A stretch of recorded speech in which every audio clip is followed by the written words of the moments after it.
Let's make a list of things you're afraid of. At the top, we put the situation you fear the most. Hello, my name is Matthew Lettington. This video presents a selection of the ideas taken from the work I did for my Masters of Education project. In my autoethnographic research, I examined myself the teacher and myself the artist. The ideas presented here are a synthesis of my findings for my second and third chapters. To explain my ideas, it is important that I first explain the process I used to write my second chapter. Writing is difficult, but talking is easy for me. For this reason, I chose the narrative form. As I retold the stories of my art education, I began to see how my experiences have shaped my process. I identified components of my personality that have driven me to be an artist. As early as grade 3, my reactionary nature and willingness to create challenges were present. In fact, because of these characteristics, I joined an alternative learning environment in grade 3 and part of grade 4. This environment used project-based learning. I learned to love and rely on communicating my ideas visually. Even the transition back to a regular classroom where I faced ridicule led to me becoming more introspective in my artwork.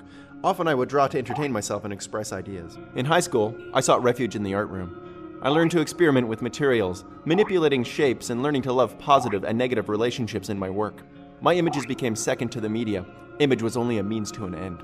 Entering the art program at university was a logical decision for me. At Malaspina, I committed myself to my work, spending 45 hours per week in the studio. I was expanding my repertoire with different materials, and I was becoming educated in art history. Learning to look at exemplars for my own work, my skill grew, and I transferred to NASCAD in Halifax for my third year. At NASCAD, my time expanded to 55 hours per week in the studio, and I attended weekly gallery openings. I was becoming familiarized with the work of more contemporary artists, and the influence of my place was evident in my work. By the end of my time at NASCAD, my studio time had ballooned to 75 hours a week and eventually peaked at 110. I was enraptured in seeking the aha moment with my work. I started a series of work.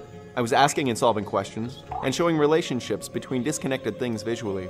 My work was becoming about collecting and using parts and techniques together. I worked in multiples so I could work faster, which generated new challenges and problem-solving opportunities. Mostly, I moved from idea to idea within my work to prevent boredom. By the time I graduated, my process was nearly fully formed. There was only one component missing. That came later when I became a teacher. I started keeping an art journal. As I reflected on the components that made up my process, I began to see that there were two easily identifiable categories: the how and the why. I was intrigued by the relationship between the two, but was more fascinated by the patterns that presented themselves in my work. These patterns of work were present as far back as elementary school. I started to examine how I created closer. I moved the parts around, shuffling them, filling in holes until I formed something that represented my creative model, the steps and stages I follow as I create. The model reflects the way I think and problem solve in everything I do, not just the studio.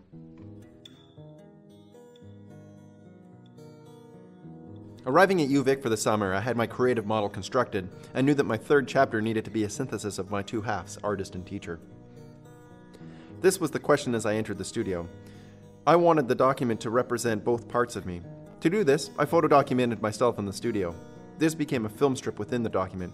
I selected images that illustrated my creating as I moved through the steps and stages of my creative model.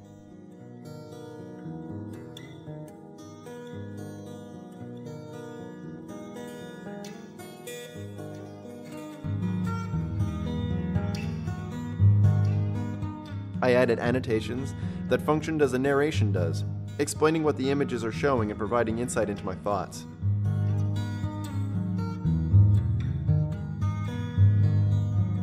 This wasn't enough. I wanted people to see the connections between my creating and my creative model. I added a flip-out version of my creative model that's viewed alongside my document, with arrows pointing to the steps and stages of my creating.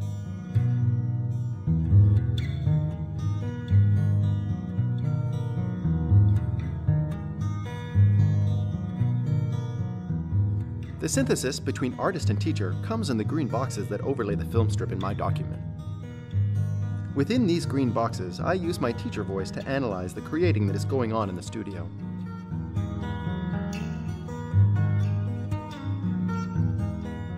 For the next few minutes, you can sit and watch as I work my way through studio in the summer of 2010, planning, visualizing, drawing, creating, and working in my journal. You'll see the formation of my final project created in my graduate program.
As a closing thought, what I've written is not an instruction manual explaining how to construct your own creative model, nor is it an instruction manual on how to teach art.